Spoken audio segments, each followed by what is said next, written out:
Hey, this is, we love our labels, our metaphors on the awake community. So this is for the awake community, I guess. Naturally, I process an enormous amount of information, which means you experience the data, which means you experience all the energy. So I'm constantly experiencing things and letting it go and letting it go and letting it go and letting it go. Particularly if you're in a place where I'm at, okay? Which is very heavy, it's dense, really dense. Not just because there's an enormous amount of people out of about 60 in a building that's probably, 175 feet by maybe another 150 feet wide. And 70 feet tall maybe? No, not even that, 48 feet tall. So that's a lot of energy in there, and most of it is all low frequency, really low frequency. So I wanted to touch on two important subjects, I guess, just to put this out there. One has to do with, because I listened to Patty Broussard, the commander of the Earth Defense Forces, the update that she gave the other day on Project Ascension. And I know that she had mentioned this to me before, when she talked about wanting to go back in time because she's a time walker, before the Draco Reptilian were even created.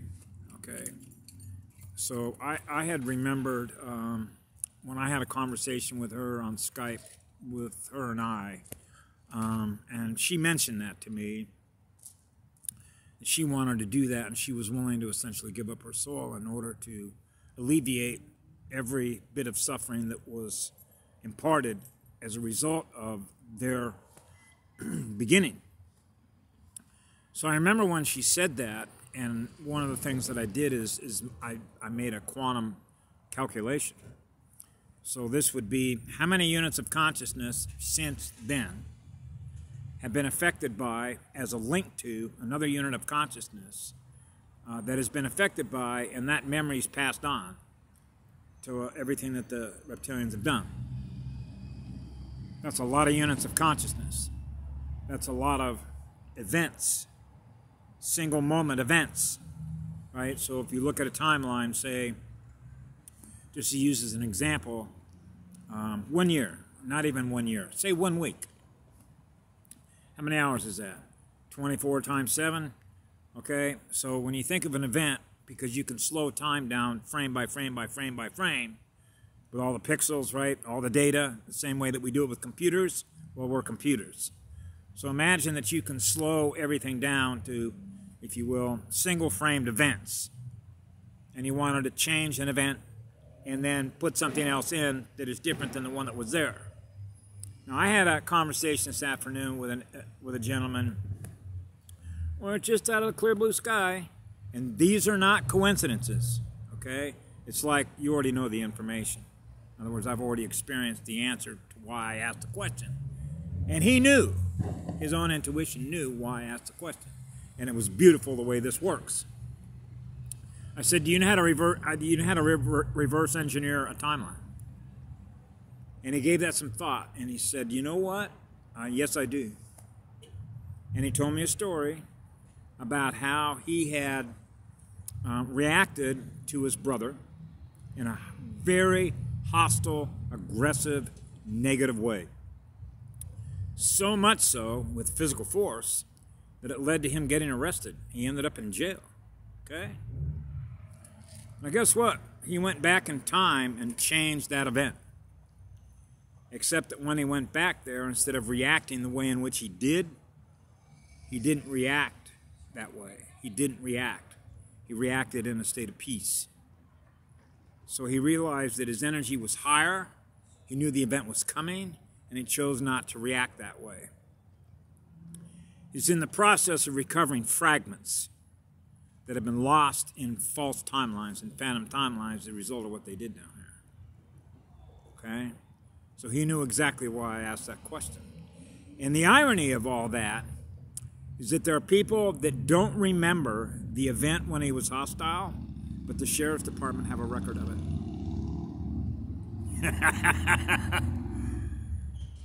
You get it? So when I was thinking about the Dracos, I thought, well, imagine how many insert changes they'd have to, memories that they would have to wipe out of every unit that has a memory of something that happened that was a direct link from one event to another event on a timeline in which an event was a result of a communication signal from a reptilian. You'd have to remove that communication signal from the timeline.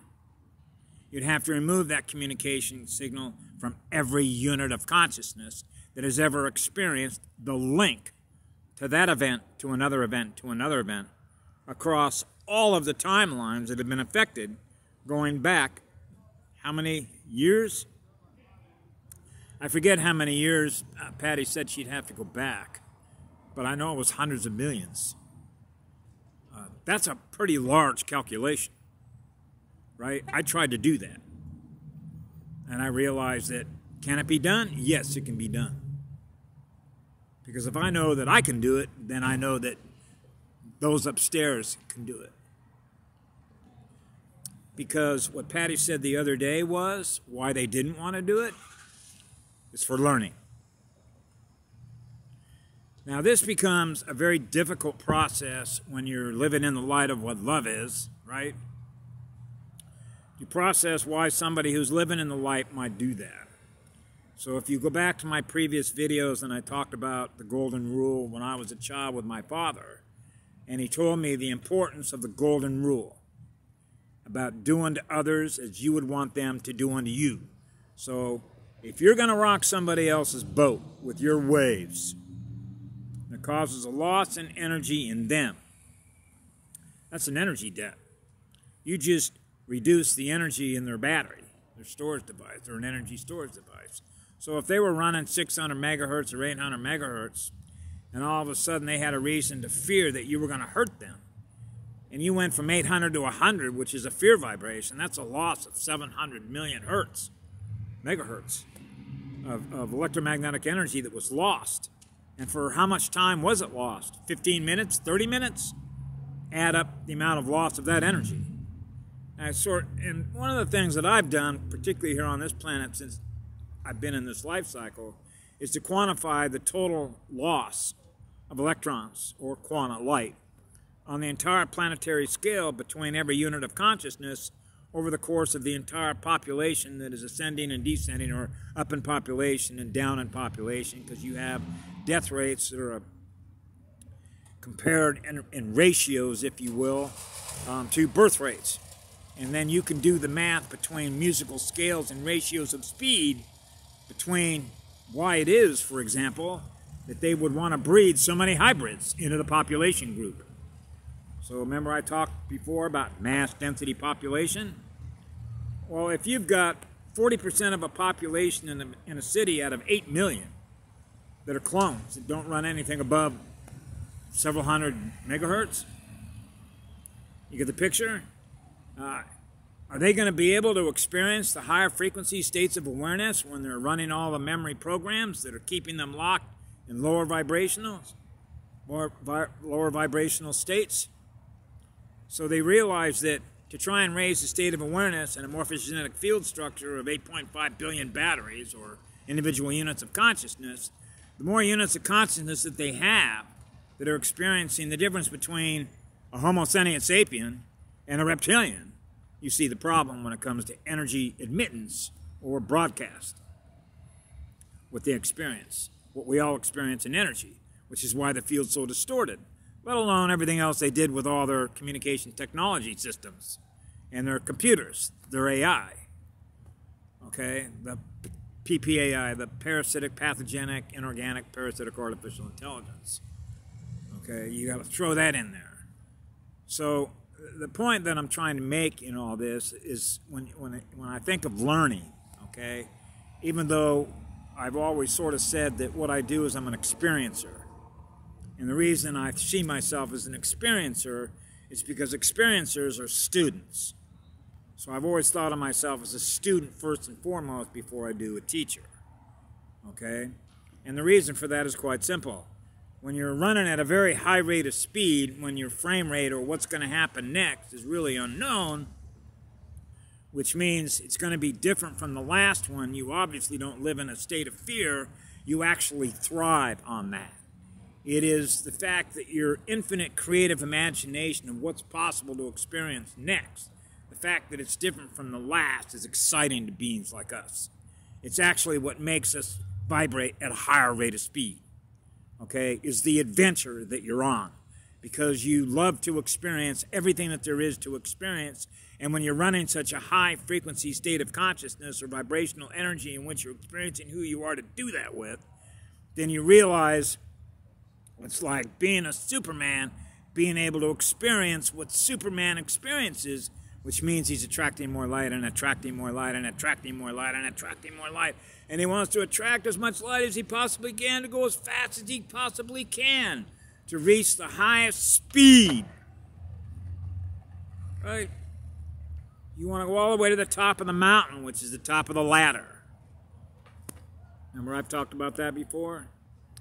Okay, so that you realize, like I did when I was a child, I'm only going to be here for X amount of time, like 70 years, 75 years, the way that they cut off the lifespans as a result of what they did to the 3-pole to break it down to the 2-pole, and 46 chromosomes instead of 48, right? So I realized, okay, I've only got 75 years. For somebody that moves as fast as I do, man, you know, I could think of a gazillion different experiences I'd love to experience on this planet. I'm not ever going to have enough time to be able to do that. Right? When you consider how much geometric space you wanted to fill up with the energy that represents what you are, with everything that is possible to experience while you're here, right? So I try to do that to the best of my ability. So when you look at the life history, you go, man, you did this, that, all over the place, like a Mexican jumping bean, right? Because you love your universe. That's a heavenly realm. You're experiencing the heavenly realm wherever you go, right? And that's the beauty of it. But the point in learning here with the golden rule, which is what I do to you, I do to me. So if I rock your boat, I'm going to experience a loss of energy in you. That's a debt. That means that somewhere along the way, and I did this when I went through having to recover from alcoholism, and that is making amends to those, giving the energy back from those, much like what he did when he went back in time. Okay, which means you have a balance. The universe is in balance, in harmony and balance. So if your DNA history record is in balance, which means that you were losing more light instead of gaining more light, then you're running at a deficit, which means you're not a lighthouse. So to graduate, you got to be a lighthouse, right? Which means you got to get your speed up. So how are you going to do that? You got to attract more light. So the best way to do that, because what is the best teacher? My father can sit there and lecture me every single day all about the golden rule. But it's not going to mean anything to me unless I experience how it works. See what I'm saying? I can use all the basic logic that I got to say, yeah, if you do this, this is what's going to happen. I could say, yeah, that's pretty obvious to me. My own common sense, my own basic logic will tell me that's what's going to happen. But we know through experience that it doesn't matter what we know, even though we know it. Does that necessarily mean that it's going to prevent us from even knowing that, from behaving in a way in which we act aggressively towards somebody else? No, it doesn't. Just because we know it doesn't guarantee that the result is going to be what peace is and how we react to incoming communication signals. How somebody behaves towards us. Okay? How the energy is being communicated towards us. How do we react to that? Okay? So this is where, in looking to say, well, how would they justify that? Because you cannot replace what it means to be a teacher or a student unless you've experienced how it works. Because experience is the best teacher there is. And that's called experiential learning. And I know that because I've been a student and a teacher all my life. So I realized that I learned my best lessons through what they call the School of Hard Knocks. Most everybody knows what the School of Hard Knocks. You had to experience the lesson. Now you know what happens because you experienced the result of what happens. Now that you experience it, you decide whether you like to experience that energy or whether you don't like to experience the energy as a result of the transfer or the exchange between your state of consciousness and another state of consciousness or a group of other states of consciousness in which you are having a communication exchange.